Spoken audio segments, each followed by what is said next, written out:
Hi everyone. This is a little short review. I don't want to extend this too long. Between an oldie, the Revonext QT5, which is a 1+1 hybrid, 10mm driver, 395 BA for the high frequencies, and a Sender DT9, which is relatively new. I mean, it's more recent.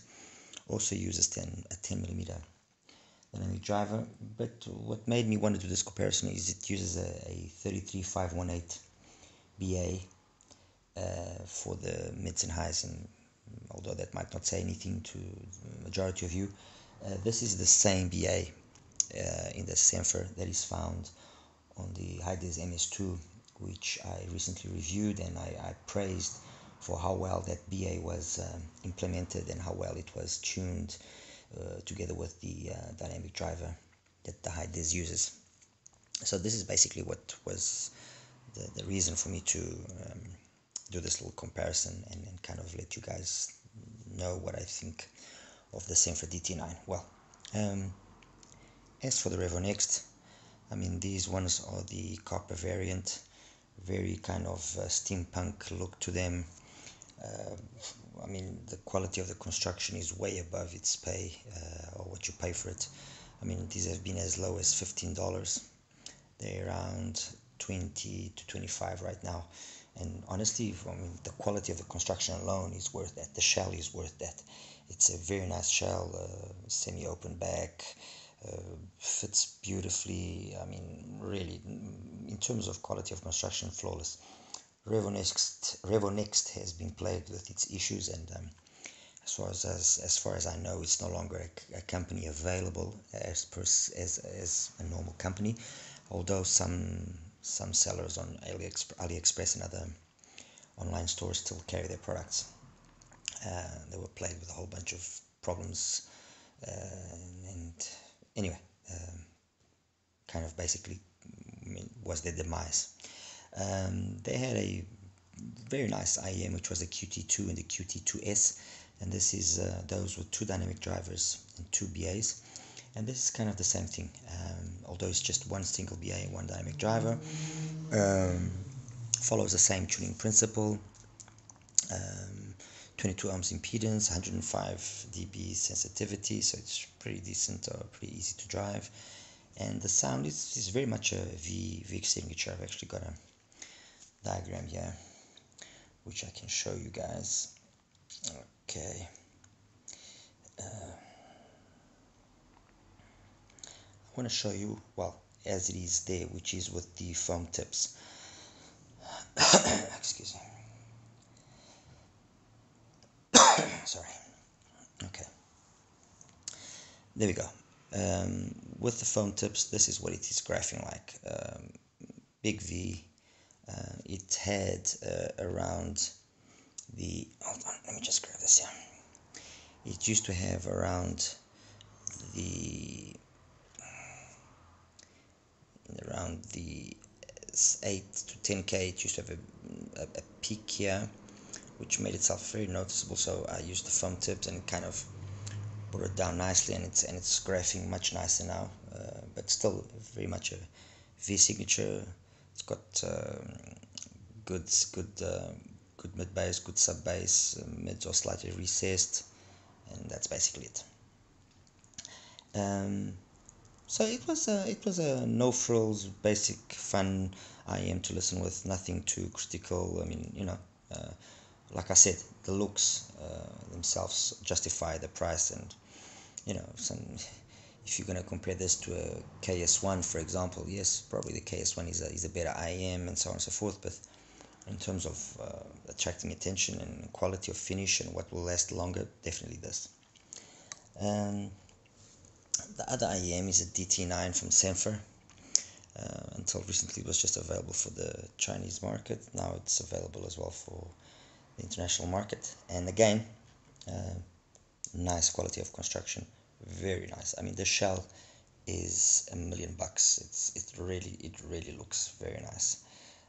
Uses a 10mm driver. It's got some venting holes. Let me just try and see if I can focus this. holds there, which I assume will be for the rear. The front one is over there. Again, can see it. There we go. Front one, rear ones. MMCX connector as opposed to the 0.75 on the Revonext. 0.75 or 0.78, I actually don't recall now. But anyway, it's a 2-pin connector versus MMCX, which has been known for its issues.